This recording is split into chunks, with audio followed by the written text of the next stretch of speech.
Welcome to Beg to Differ, the Bulwark's weekly roundtable discussion featuring civil conversation across the political spectrum, from center left to center right. I'm Mona Charan, syndicated columnist and policy editor at the Bulwark. I'm joined by our regulars, Bill Galston of the Brookings Institution and the Wall Street Journal, Damon Linker of The Week, and Linda Chavez of the Niskanen Center. Our special guest this week is Eric Edelman, former ambassador to Turkey and Finland and undersecretary of everything at a certain point. So welcome one and all. First topic this week is President Biden's trip. He is in Europe even as we speak, and a Pew Research poll has just dropped showing that the global reputation of the United States has rebounded with the Biden presidency. But let's start, if we can. I'm going to start with you, Eric, with this trip to Europe. What should Biden's goal be? What do you think he should try to achieve, speaking to our allies and then also to Putin? Well, Mona, first of all, thanks for having me back. It's hard to actually improve very much on a piece that Damon had about Biden's Mission Impossible. I mean, on the one hand, he has a very simple task, which is to show up in Europe and not be Donald Trump. But I think he's already, to some degree, after 3-4 months in office, already, gotten whatever benefit there is to that. And he's going to have to overcome a lot of accumulating new sort of irritants that have cropped up in the relationship, the transatlantic relationship with our European allies. So in the first instance, he's got to get beyond sort of irritants like the EU reaching a trade or investment agreement with China without letting the Biden administration get its feet on the ground. The fact that his administration decided to pull U.S. troops out of Afghanistan apparently without consulting with our NATO allies. So there have been some, accumulating irritants that he'll have to get over. In terms of the allies, I mean, what he's doing is a very, very traditional kind of first trip for president, which is to go see our allies, both among the industrialized nations of the world and the G7, and then NATO, before engaging with our adversaries, and in this case, Vladimir Putin. So the agenda, I think, with the Europeans is, first of all, trying to come up with a kind of common approach to Russian revanchism and to the various things we've seen Russia doing in eastern Ukraine, and with new nuclear weapons that the Russians are introducing into their arsenal, as well, of course, as their information operations and their hosting of cyber criminals. He's also going to... Speaking of the ransomware attacks that we've recently suffered. Exactly. Yeah. And he's also going to be trying to get our allies, as Trump did and as President Obama did before him, to spend more on defense. I think that's going to be a tricky one because despite the fact that the administration is proposing trillions of dollars of spending, its defense budget's going to be flat to declining. So encouraging Europeans to spend more on defense might be a bit of a tough sell for him. Mm-hmm. And then trying to get everybody kind of on board on a common message with China. I mentioned the investment treaty, snafu with the EU. But on the other hand, the administration, I think, did a very good job of orchestrating its first meeting with senior Chinese officials in Alaska when, in the immediate aftermath of a pretty tough session with their counterparts, Secretary of State Tony Blinken, and National Security Advisor Jake Sullivan were able to orchestrate both U.S. and EU sanctions on a number of Chinese entities and individuals connected with Hong Kong and the repression of the Uyghur minority. So I think that's the agenda, with the Europeans. I think with Putin, as a former 30-year diplomat, I'm very nervous about this early summit with Putin. It's not clear that there's been much preparation or that there's much of an agenda. It will be occurring, on the anniversary of the 1961, roughly around the anniversary of the 1961 Kennedy-Khrushchev summit, which was notoriously a disaster. Biden, of course, has a lot more experience than John Kennedy did when he met with Khrushchev in June of 1961. But it's still hard to see what positive agenda there is here. I think it's more really a kind of box checking exercise. It's not an Obama kind of reset, but it's also he's also going to show that he's not Trump. But when you think that the most likely thing to come out of this summit is an agreement that both countries will agree to send their ambassadors back to the other's capital after having, in the case of the Russians, recalled them for consultations, and in the case of the U.S. ambassador returning to the United States after it was strongly suggested to him by the Russians that he do so, that's hardly the stuff of a ringing success in a summit. Yeah. Linda, I heard someone say that Biden, first came into office being very belligerent about Putin, saying he's a killer and so forth, and then Putin massed troops on the border with Ukraine, and of course they are in the eastern part of Ukraine, but in any event. He was rattling his saber, and so some people are saying that this visit is really a payoff to Putin for not a payoff, but a reward to Putin for having backed down and withdrawn his troops. Does that make sense to you? Well, I do think that it's important for the two leaders to get together, and Eric, of course, is right that it's not a reset in the form of a Obama type reset at the onset of his administration. Nonetheless, we had such a dramatic swing in terms of U.S. policy towards Russia over the last 4 years, and now a swing in the other direction now, that I think that it is absolutely appropriate that the president sit down with Putin and make clear what is expected. We also, you can't let Putin off entirely from the kind of ransomware attacks that have been going on. Certainly, he turns a blind eye to the criminal activity that is going on in his jurisdiction. And clearly, if those same thieves were targeting Russian companies, they would not be free. They would be rounded up and dealt with. So I do think it's important that the president makes clear that Putin himself is not totally off the hook in terms of what's going on, in terms of the kinds of criminal attacks that are taking place and are taking place from Russian soil. So I think that's terribly important. But it's also important, that President Biden decided to meet with the allies first to reestablish a close relationship with our allies, and to attempt to put on a united front, because, of course, the message that Putin got over the last 4 years is that the Atlantic Alliance didn't mean very much in terms of what the President of the United States thought, and that it was all about a personal relationship and had very little to do with U.S. strategic interests. It had to do with Trump, and I would say probably with his own commercial interests. So I think, I think this is an important meeting. I don't know that we're going to come up with, some communique afterwards that's going to have any kind of grand, shifts in policy. I doubt it.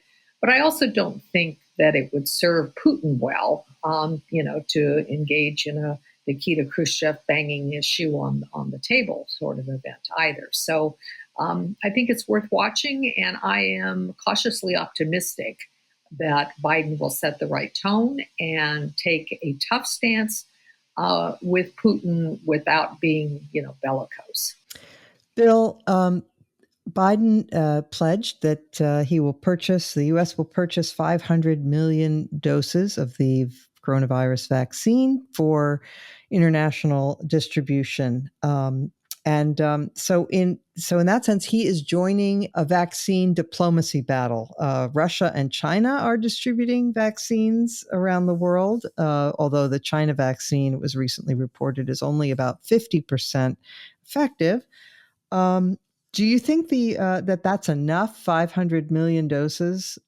I'll read you in a second from The Economist magazine. They're very tough on him about this, but let me hear you first. Hear me before you hear it from the horse's mouth. All right. I actually think it's a very good start. Mm-hmm. It's no more than that. But I think that is a big deal by global standards, excluding India. Right. Right. I mean, India is in a class by itself at this point, and it's going to take a concerted effort and a lot more than 500 million doses.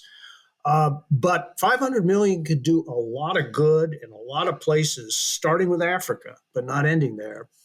And it would have been a dereliction of duty not to join this international competition. And in the long run, I think the United States is in a good position to lead the effort. I find it very encouraging that Pfizer was willing to deal with the administration for 500 million doses on a nonprofit basis, considering what an enormous contribution the vaccine has been making to Pfizer's bottom line. So I'm not in a critical mood about that right now. Has it taken the administration a little longer than it should have to get here? Yes. But on the other hand, it's not clear to me that this kind of program could have been sustained in the court of public opinion before substantial progress had been made here at home, which it now has, thank God. Damon, arguably, getting this vaccine developed and then getting it administered is one of the great American success stories of the past year. There's been so much else that's been dismaying, but this was a real feather in our cap. So now I will just say what the Economist magazine argues. They say to get 70% of the planet's population inoculated by April, the IMF calculates, would cost just $50 billion. The cumulative economic benefit by 2025 in terms of increased global output would be $9 trillion, to say nothing of the lives saved and so on. And so they take after not just Biden, but the whole developed world, the EU and so forth, saying, look, this is a no-brainer. Why are you not doing this? Faster, please. So, well, Mona, if you're asking me if it's in everyone's interest everywhere for us to try to get the entire world vaccinated, I think that's probably true. I mean, the statistics that the Economist marshals for that are strong. I tend to be a little skeptical in general about predictions that sound incredibly precise about what doing or not doing something will result. I mean, I remember a lot of progressives were saying around the time of the Affordable Care Act debate that if we don't pass this many people will die. And you always think, well, okay, I guess if you make a million assumptions and they all work out exactly right, then yes.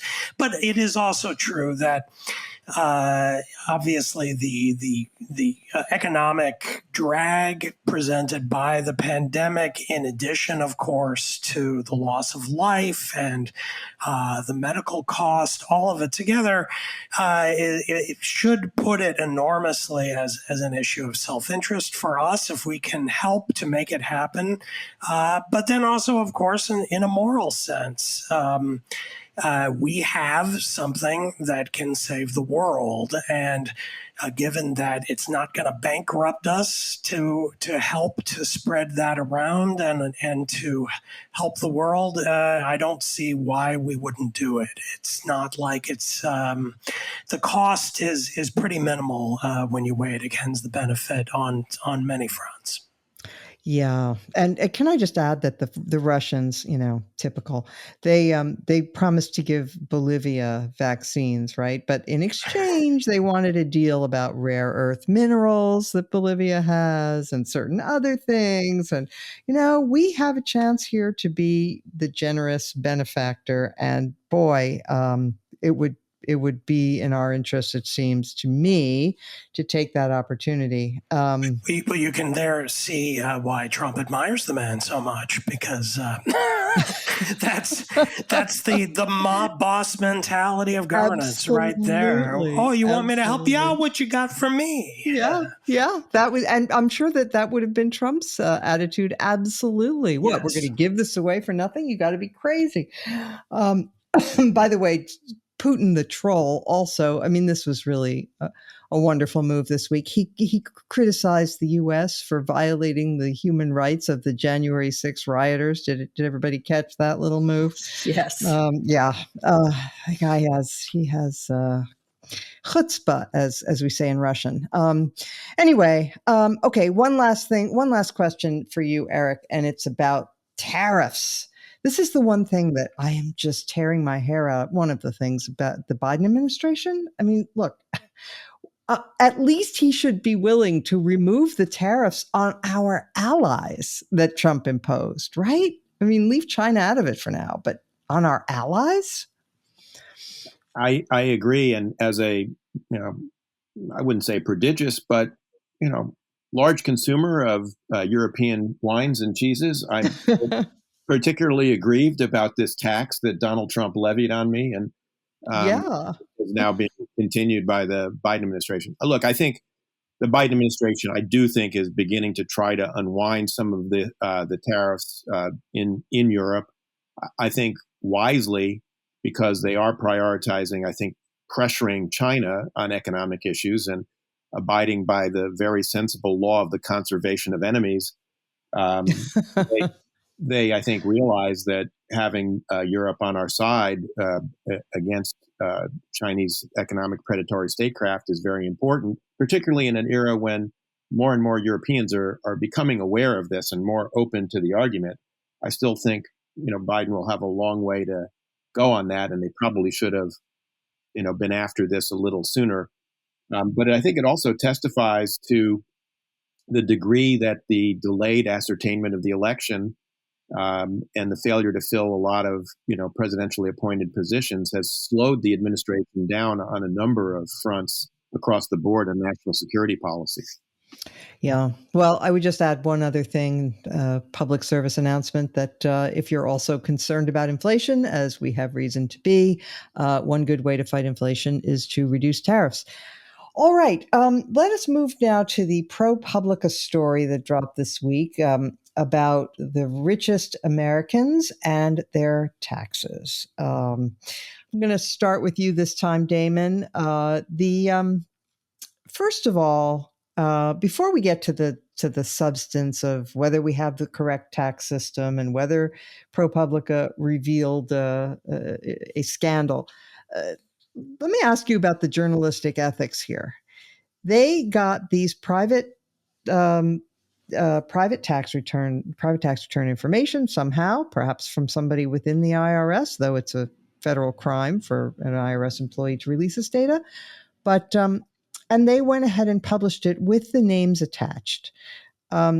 What do you make of that? They say, well, there's this very strong public interest in having this information, therefore it was worth doing. What do you think?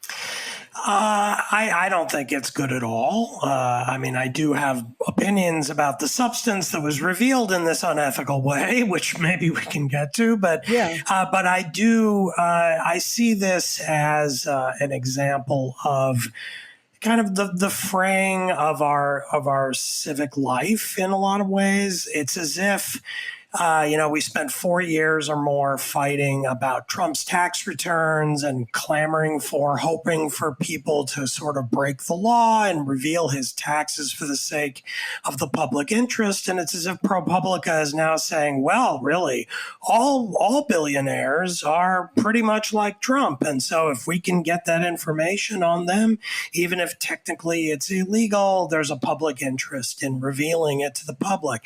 I don't think journalism should operate that way. It's a kind of muckraking style of journalism that I associate with more marginal figures than I would with a mainstream news site like ProPublica. But then, of course, they always have inclined in the direction a little bit of a more publicly engaged form of muckraking.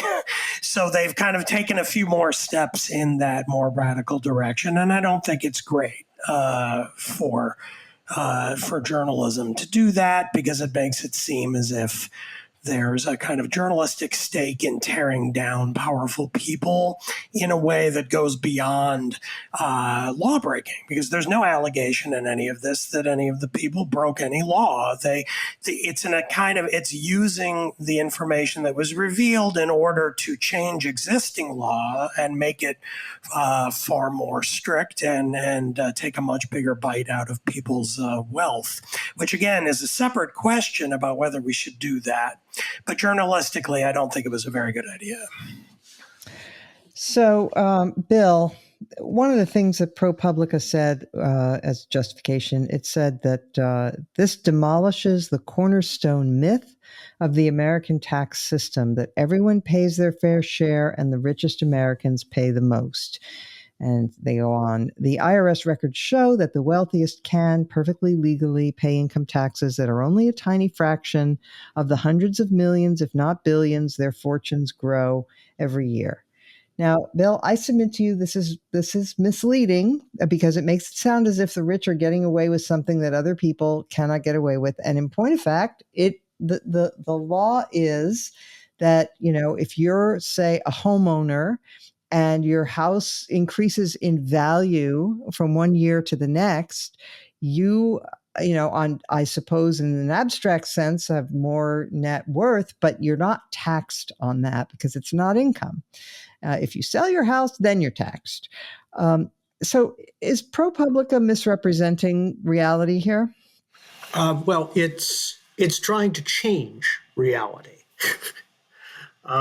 which is related but distinct, I believe. In effect, ProPublica is trying to make people angry that we don't have a wealth tax in this country. Mm-hmm. And a number of people have suggested in recent years that we ought to have a wealth tax in this country. I note with interest that European countries that were gung-ho for it 20 years ago have largely walked away from it for administrative reasons. A lot of tax experts I trust say that a wealth tax would be an administrative nightmare and would turn out to be the IRS's Vietnam. Do the wealthy pay their quote-unquote fair share? We could have a robust argument about that. I will say that this little detail, that Jeff Bezos claimed $4,000 in tax credits for his children, doesn't sit very well with me intuitively. If there's anybody who shouldn't be getting tax credits, it's Jeff Bezos. But of course, he claimed them according to law. As Michael Kinsley once said, the real scandal is what's legal.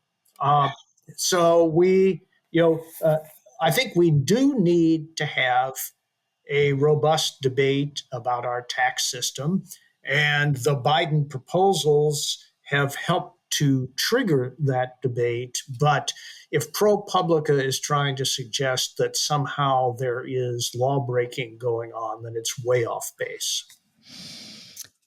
Linda, to follow up on Bill's point, so in 1990, 12 countries in Europe had a wealth tax. Today, there are only 4. And what they found is that they are very expensive to administer. They're hard on people with lots of assets but very little cash. They distort saving and investment decisions, and they push the rich and their money out of the taxing country. So there we are. France estimated that its wealth tax led to an exodus of 42,000 millionaires between 2000 and 2012. So there's that. But then let me also present a few data. The top, this is according to the National Taxpayers Union, the top 1% in 2018, the top 1% of taxpayers, that is those earning more than $540,000 annually per individual, paid 40%, more than 40% of all federal income taxes. The top 5%, those making more than $217,000 roughly, paid 60% of the income taxes. The bottom 50% paid 2.94% of all income taxes. So, that whatever, the billionaires do have it good, no question about it. But it isn't as if our system is skewed in the way that ProPublica is saying. It is true that the rich pay a disproportionate share of the federal taxes.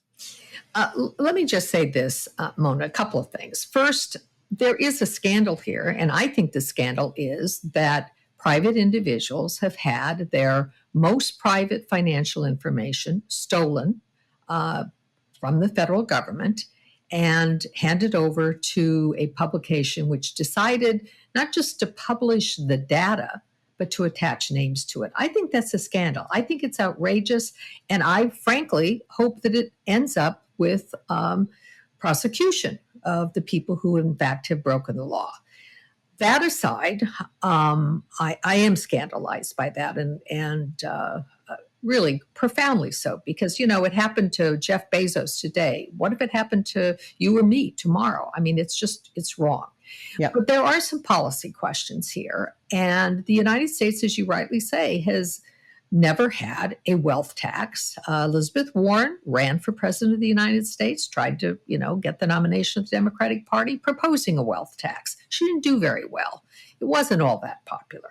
We have had a tradition in the United States of not necessarily envying the rich or wishing them ill, but rather trying to, assume that all of us would have a chance of someday being rich ourselves. So, we don't have a wealth tax. Now, there were a few things. I think, Bill pointed out the tax credit.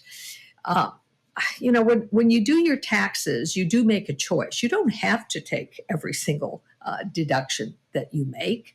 And obviously, Jeff Bezos was in a position that he did not have to claim that tax credit, even if, according to the return that he filed, he was entitled to it. But secondly, there were some things that I did think showed some loopholes. I am against the idea of taxing assets because it would not just harm the Jeff Bezos and other multi-billionaires in the world. It would harm a lot of people who have their retirement funds in pension funds. If you look at someone's net worth based on what they have in the IRA, or if you're, for example, hope to make some of your retirement income in real estate, you may have big assets on the books, but it is not something that you can enjoy day to day. But there is a loophole that I found troubling in this that I think Congress perhaps should look at trying to close. And that is, as long as you're not touching your assets, and therefore they're not subject to capital gains, it's fine with me that they are not taxed as assets. But if you borrow against those assets and take that money, in the present term, you're also not taxed on it because it's borrowed money. It's not money that that you are earning. Perhaps they ought to look at whether or not there are some changes that can be made if you were taking money against assets that will, not be sold, but are using that income day to day, perhaps that ought to be taxed. Now, that would, again, not just affect the rich. There are a lot of people, particularly during the housing boom, who took money that they had in equity in their home and used that to live on. Presumably, if they were taxed on it now, you'd have to figure out a way so that they not be taxed on it later when that property was disposed of. But there may be some minor things that we can learn from this exercise, but we could have learned it just as well without attaching names to it. And I think that was just 100% wrong. Okay, both Bill and Damon want back in on this. Eric, I'll come to you shortly. Bill. Well, this is in the beg to differ mode, Mona. I have a feeling I'd be hearing from you. Yeah. Just as as a matter of strict accuracy, as opposed to well-intentioned statistics that can be misleading. The fundamental question is not what share of federal income taxes the rich pay, right? The fundamental question, that's the wrong denominator. The right denominator is the taxes they pay relative to their taxable income, what that effective tax rate is. And because you could easily have the top 1% with 60% of the national income paying 40% of the federal income tax. And if you just focus on the 40% and not the 60%, you're going to mislead yourself and others. Okay, I beg to differ with you because I've also looked at those data, which I don't have right in front of me. But even as a percentage of the national wealth, it still works out that the rich are paying what I regard as more than their fair share, or their fair share, or lots. Let's put it that way. Okay, Damon.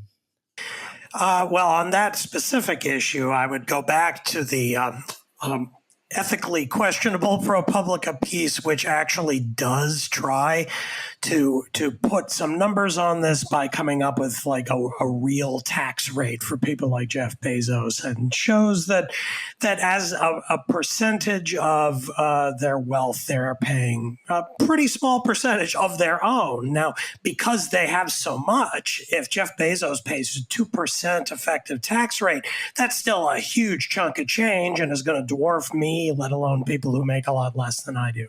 So that's important. The other thing I wanted to say, just to go back to something, Mona, you said a few cycles ago about how if you own a home, you don't actually pay a wealth tax on it until you sell the home in the form of capital gains, which of course you don't pay if you use it as a down payment on a new house. But assuming you do, there is, don't forget, property tax, which is a form of a wealth tax that is paid by average Americans, middle-class Americans. And if the value of your house goes up, usually there's a lag for a while because your municipality needs to kind of reassess your property and raise it, and that takes a few years usually.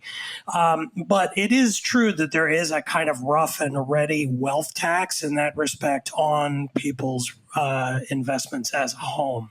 So in that respect, we're already paying, average Americans are paying a kind of wealth tax. And so I realize it's very difficult to try to come up with a way of doing this efficiently, to like how do you establish the market value of all the assets that a very wealthy person has? Yeah, that would probably be a bit of a bureaucratic nightmare. On the other hand, computers are really powerful. And they can do a lot of legwork on these kinds of things. And my final point will be to say that Thomas Piketty, the French lefty economist, actually has a proposal that would try to impose a wealth tax at a rate of 0.1% for those who have half the amount of median wealth, escalating to 10% at 100 times the average wealth, and then to 90% for those who have 10,000 times the average wealth. I leave that floating out there as food for thought. Doesn't he suggest that it would be an international tax? Well, that's the only way it could work, because I forget who said it, because and that's why, in a way, why when it comes to corporate taxes, Biden is going around the world saying to everybody, hey, we want America to jack up our corporate tax rate again, but we can only do that if everybody else jacks it up with us so that they don't leave our country and go to yours. And everyone else is turning back to him and saying, what, are you crazy? Why would we do that? Yeah. So yeah, it's a problem.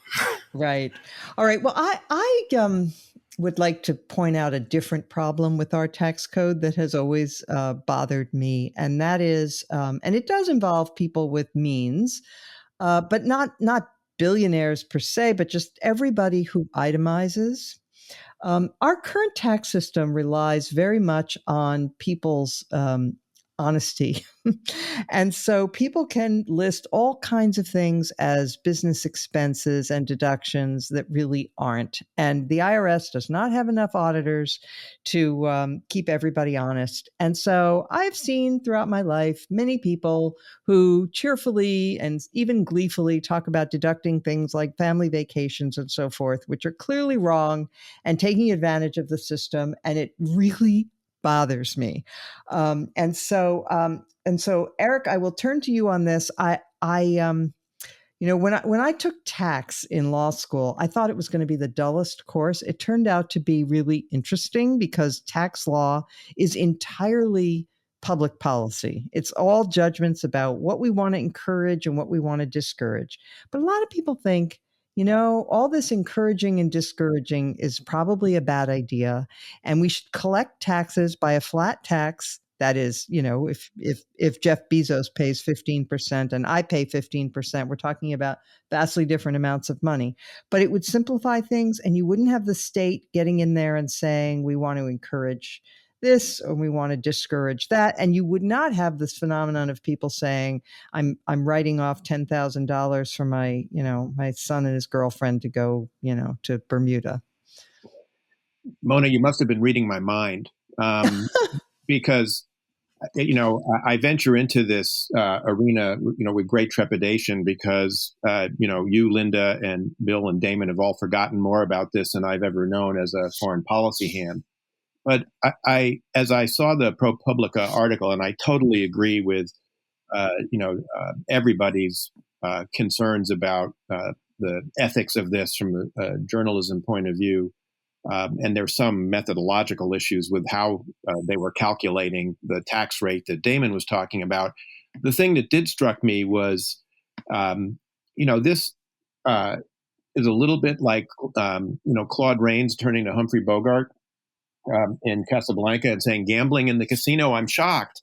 Mm-hmm. I mean, Americans have had a sense that, the uber wealthy, have the advantage of, armies of tax lawyers to take advantage of all the elements in the code. And what struck me when I read the article was why the Democrats don't, turn the tables on the faux populist Republicans like Jim Banks and others who want to make the Republicans the working class party by saying, Donald Trump was right. The system really is rigged in favor of the rich. And we really need to have what Bill Galston was talking about, a real debate about tax policy, not just an orgy of tax cutting, which is what we've had since 1986. And the one thing that does, make sense to me would be a flat or a step tax of some kind that got the government out of, channeling revenues hither, thither, and yon on the basis of special interests that can get a majority in Congress.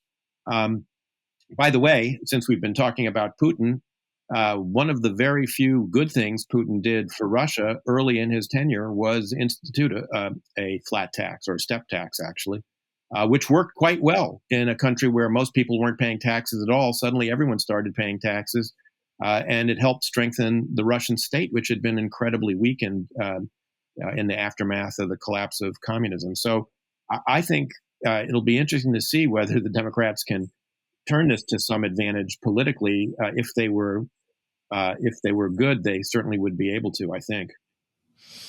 Okay. Speaking of Democrats, they had a very strong response to a position taken by Senator Joe Manchin, who wrote an op-ed last weekend saying that he would not support the For the People Act. And so MoveOn.org wrote a piece saying, expel Joe Manchin from the Democratic Party. There's talk about having a progressive challenger to him in the primary in West Virginia. And Alexandria Ocasio-Cortez said she impugned Manchin's motives because she said H.R. 1, that was the For the People Act, stands up against lobbyists and dark money. I would reckon to think that this is probably just as much a part of Joe Manchin's calculus as anything else, because when it comes to this bipartisan argument, I don't buy it. So, Bill Galston, are the Democrats handling their Joe Manchin problem very well? You can't, you can't do without him, so you better not demonize him. Should also recognize that, he is a man of pretty sturdy convictions, and he genuinely believes that there are substantial portions of the For the People Act that simply will not pass constitutional muster. I think it would be the better part of wisdom for the Democratic Party to sit down with him and with other skeptics within the party. He's standing up and taking all the arrows for them, but there are a lot of Senate Democrats who have quieter doubts about either the political wisdom or the constitutional appropriateness of particular pieces of H.R. 1, sit down and talk through where the areas of agreement are, try to widen them to the greatest extent possible, and then go with a bill that at least has the unanimous support of Senate Democrats. That's not going to help them pass the bill, but it will spare Mr. Schumer the embarrassment of putting up a bill that won't even get unanimity among Senate Democrats and may smoke out some of the quiet doubters. Linda, I'm beginning to get the suspicion that the Democratic leadership in the House and Senate is not very nimble. You think? Look, they do have a problem on their hands. There is a lot of diversity within the Democratic Party. They do have their, what I consider, extreme left wing, represented by people like Alexandria Ocasio-Cortez, but they also have the Joe Manchins. And if the Democratic Party wants to hold on to power, if they want to grow, if they want to continue to be reelected, they are far better off moving towards the Joe Manchin wing of the party than they are toward AOC and her wing. There are people, I suspect, like you and me, that if we lived in West Virginia and were confronted with a not so good Republican candidate, particularly one who had Trumpist leanings, and a Joe Manchin, we'd easily vote for a Joe Manchin. And so I think the party has got to learn to deal with this. But I also think, Christopher Caldwell had a piece in the New York Times, I think it was today, Senator Joe Manchin has a point. And it was about the specifics of the voting bill, the H.R. 1, which we've discussed several times on this show. It is too broad. It encompasses a lot more than simply voting. And even some of the prescriptions on voting itself, I'm not sure that they are necessary. Just as the Republicans are trying to change voting laws in a way that are unnecessary because there wasn't fraud during the last election to speak of, so too I think the Republicans are using this particular moment to try to enact a kind of sweeping change in our voting. You mean the Democrats? I'm sorry, yeah. The Democrats. The Democrats are trying to use what's going on as a way to have sweeping change in our laws with respect to voting, which have traditionally been state by state, with different states differing in their approach. And when you look at the last election, even the last couple of elections, the fact is you've got a lot of people who are voting in the United States, more than, I think I read the statistics that there were more people who turned out in the last election, a larger percentage of the voting population in the last election than in any election since the early 1900s. I mean, that's pretty dramatic. That's something we ought to be patting ourselves on the back. Now, are some of these changes as a result of the fact we made it much easier for people to vote absentee? And is that a good thing or a bad thing? As somebody who has always enjoyed in the past showing up to the polling place, casting my vote, it always felt like my civic duty. It was a way to sort of exhibit my patriotism, was to show up on election day, stand in line, as I've done many, many times, including in 2012 when I was voting in Arlington, Virginia, and there were long lines. That election went for Barack Obama. But equally doing it in elections when the election went for the Republicans. So I just think there is much ado being made about Joe Manchin's skepticism and apostasy on the voting issue. But my suspicion is that there are more Americans who would agree with Joe Manchin than there are that would agree with those who want to basically punish him in some way. Damon, Joe Manchin is able to hold on to a seat in a state, as a Democrat, in a state that Trump won by something like 5,000 points. The notion, it was 40, but that's close. Okay. Yeah. So the notion that the Democrats are going to primary him with a progressive, are they out of their ever-loving minds? I mean, they are so lucky to have Joe Manchin, frankly, in from that state. And if he, for whatever reason, chooses not to run again, they're almost certainly going to lose that seat to a Republican. So, of course, it's absurd. Like, what was the publication that you said was MoveOn.org? Move on right out of the Senate majority. I mean, like they want to kick him out of the party. Okay, instantly the Senate is now controlled by Mitch McConnell. Instantly. Yep.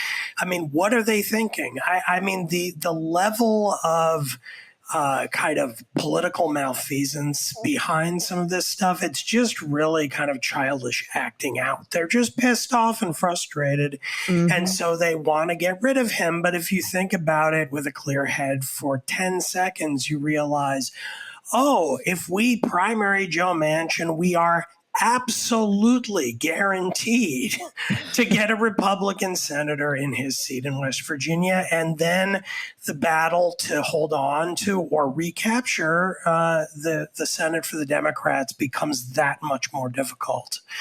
And so I sort of am at a loss about that level of idiocy when it comes to thinking strategically and with a cool head. When it comes to Manchin's vote, I actually wrote a column early in the week that went further than Chris Caldwell. I didn't just say he had a point. I said he was right. And he was right because, as we've discussed on the show several times, the For the People Act isn't that great. It has some decent things. Even the decent things, like the attempts to address gerrymandering, are not that fully developed and could be improved. A lot of it is out of date. All the stuff about campaign finance and trying to control for dark money, I think, is like a problem from 15 years ago, when we're in a time when if populism is a threat, that means that small money donations are what we need to be thinking about. I mean, ask Marjorie Taylor Greene if she's supported mainly by billionaire dark money or by lots and lots of very virulent right-wing Republicans from around the country sending her $25. It's the latter. So there's that. And then in addition to that, I think even though it might not work, and frankly probably would not work, I think that Manchin is correct that if you're going to change the rules, it needs to be done on a bipartisan basis, because you don't want to inject the kind of strong partisan skew into not policy, but the rules of the game. Once that happens, then you end up in a much more dire situation where we are guaranteed that roughly half the country is going to consider the outcome of our elections to be illegitimate. And it's not clear how you correct for that once it starts. And it's already started, and Trump is responsible for the lion's share of it. But doing it this way, I think, is a mistake, especially for a bill that isn't really that great, that was written as a message bill so that progressive House members could raise money and run on it precisely because it didn't pass. That's why this bill got put together. What we need is something to address the problems of the moment. And the primary one is the one that has to do with how you can prevent Republicans from taking control of vote counting out of the hands of officials and put it in the hands of partisan legislatures. That's a very difficult problem, and this bill does absolutely nothing to address it. Precisely. And neither does the John Lewis bill, however good it might be in other respects. Right. I have a column up today at the Bulwark where I recommend that the Congress address itself to the Electoral Count Act, which is an execrable law, horribly written and vague and confusing, but that could be easily amended and would you, for example, could require a supermajority in the Congress to permit a state to submit an alternate slate of delegates.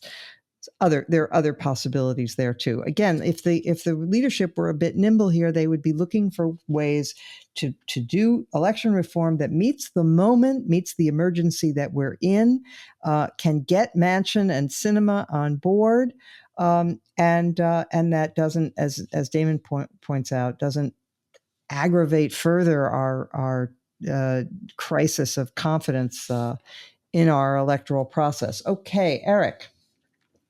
I think, Mona, on an earlier podcast, I said that I used to be a Democrat and became a Republican, and now I'm preparing to become a Whig. And I know Bill has heard me say that at least once before. It's a good line, worth repeating. And part of the reason, I'm thinking about not being a Republican anymore is the spirit of the demand for ideological unanimity, not even conformity, that has animated the Republican Party in its, relentless hunt to, get all the rhinos out of the party. And what's making me crazy is that the Democrats now seem to be infected with this same thing, this hunt for dinos who they can force out without seeming to understand, what Damon was saying, that the real threat to democracy that is real and present is Republicans taking control again before the spirit of Trumpism has somehow been purged from the party, if that's at all possible. To me, this is incredibly maddening. I know last week you all spoke about this. This seems to be a complete inability to see the threat, that is right before your eyes. There's everyone knows about the black swans that occur that, we can't predict because they don't occur in nature. This is a gray rhino that is bearing down on people, and it makes me crazy that they're responding to it this way. Yeah, agreed. All right. Let us turn now to our highlights or lowlights of the week. Bill Galston, you first. I have both a lowlight and a highlight for this week. Let me start with the lowlight, and that is the announcement of a 5% inflation rate for the month of May. There are various indications that inflation may turn out to be more structural and less transitory than the optimists in the White House and the Federal Reserve Board believe. I hope they're right, but the evidence is piling up that they're betting the farm on an assessment of inflation trends that may not simply be consistent with what is going on not only in the United States but the world. Here is my highlight. Tucked away in a very small article on page 6 of today's Wall Street Journal, and that is that the Secretary of Defense has ordered an all-hands-on-deck follow-up to a report just completed but not released inside the Pentagon about the disconnect between the Chinese military threat on the one hand and the posture and equipment of the U.S. military on the other. And this tells me that the Secretary of Defense is putting his full authority behind an essential strategic reassessment that I hope has a big effect on the defense budget and our defense posture. I was afraid when Austin was selected that he might not be the right man for the job, that his experience was on land. The Chinese challenge is everywhere but on land. But if he is serious about this, then I'm going to have to reassess my skepticism. Okay, Linda. Well, I unfortunately have a low life to focus on. As you know, I spend a lot of time thinking about and working on the immigration issue. And of course, we have this crisis at our border of unaccompanied minors coming into the United States, taken into custody first by the Border Patrol and then turned over to the Office of Refugee Resettlement. Well, this week, revealnews.org published a piece about one such young man, a 16-year-old child, who was in custody in a San Antonio migrant children's shelter. The actual incident took place in 2020, but it's only come to light. And what this article, which is entitled, "I'm Going to Tase This Kid, Government Shelters Are Turning Refugee Children Over to Police." What this incident shows is a 16-year-old man, a young man who was having an emotional breakdown. He was a victim of gang violence in his home country and had come to the United States. And he was clearly emotionally very distressed and basically refusing to go to class and in a bathroom at this facility. And the facility then called the local police, and the police, rather than trying to find out really what was happening, they didn't speak any Spanish. The child didn't speak any English. And when he did not immediately respond to orders in English to turn around and face them, this officer began tasing him and tased him for 36 seconds. So it's a terrible incident. My fear is it's probably not the only such incident, and I would commend those who are concerned about this to read the article, because we have now, some 15,000 or so children, I believe, in maybe it's 20,000 by now, in custody in these ORR sites. And to have these children who've been victims already of so much violence where they came from to now be victimized by police officers when they've not done anything but refused to go to class is just heartbreaking.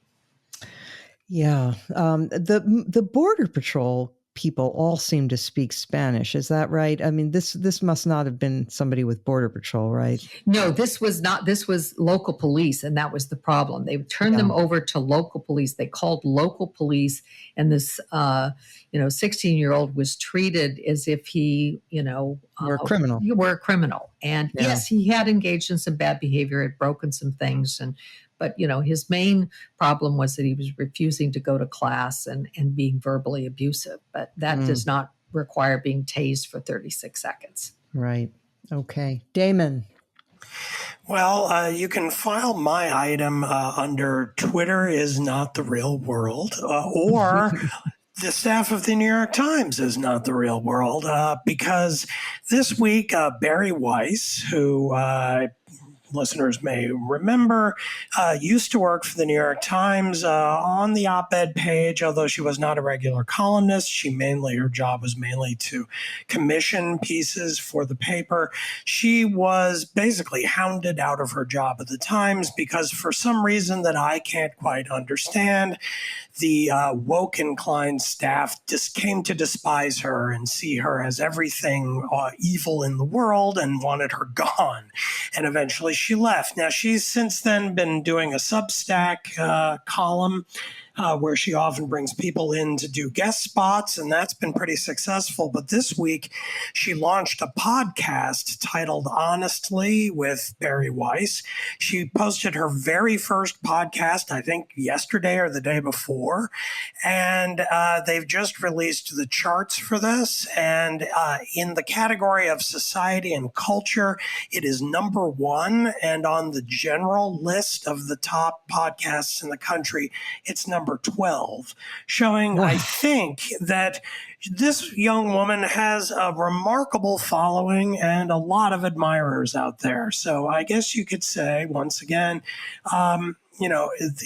who is interested in and who likes and who hates things is very much context dependent. Good luck to Barry. I listened to about half of this podcast in the half hour before our podcast today, and it is quite good. I recommend it. Excellent. Okay. Yep. Come on in, Barry. The water's fine. Actually, one of the people that when she was at the New York Times, one of the writers that she commissioned for the op-ed page was me. Very good. Yeah. Yeah. Anyway. Okay. Eric. Well, I have a highlight and a low light, although my highlight might be a low light. I'll leave that to you to determine.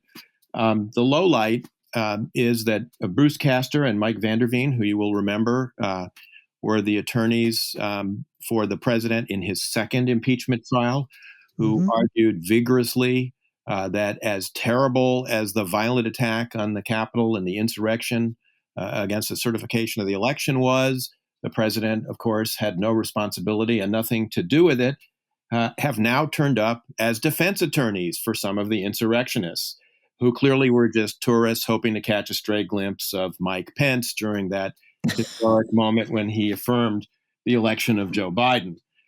So that's my low light. My highlight is the revelation that Matt Gaetz, when he was about to have the story broken that he was under investigation for sex trafficking, reached out to Newsmax and sought to test the waters for whether they would be willing to hire him as a host on Newsmax, only to be turned down by Newsmax, which establishes that there is actually some bottom to what Newsmax will put on the air. Okay. Well, I do have a highlight, which is I feel duty bound to report, since I have been very tough on the GOP, and I still am. I think it's a danger to our republic in its current iteration. Nevertheless, it seems worth mentioning that in Oregon, the state GOP is in the process of attempting to expel GOP Representative Mike Neerman because the Oregon State House had an episode not unlike January 6th. They had theirs back in December, where they were raided by a bunch of yahoos carrying weapons and Trump signs and whatnot, and attempting to disrupt the activities of the legislature. He opened the door and let them in. So all 22 of his fellow Republicans are calling upon him to resign his seat. So that's good. And one other little green shoot is that in the gubernatorial primary in the state of New Jersey, the Republican primary was won by a guy named Jack Ciattarelli, I think is how it's pronounced. He was the least Trumpy of all of the candidates. In fact, he was asked whether he supported Trump in the one debate, and he said, well, I supported his policies, whereas his opponents were full-on Trump enthusiasts.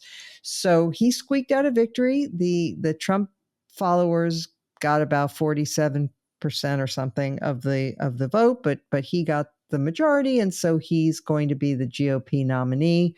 You may say, well, that's really not so great. He just squeaked by, but every little bit helps.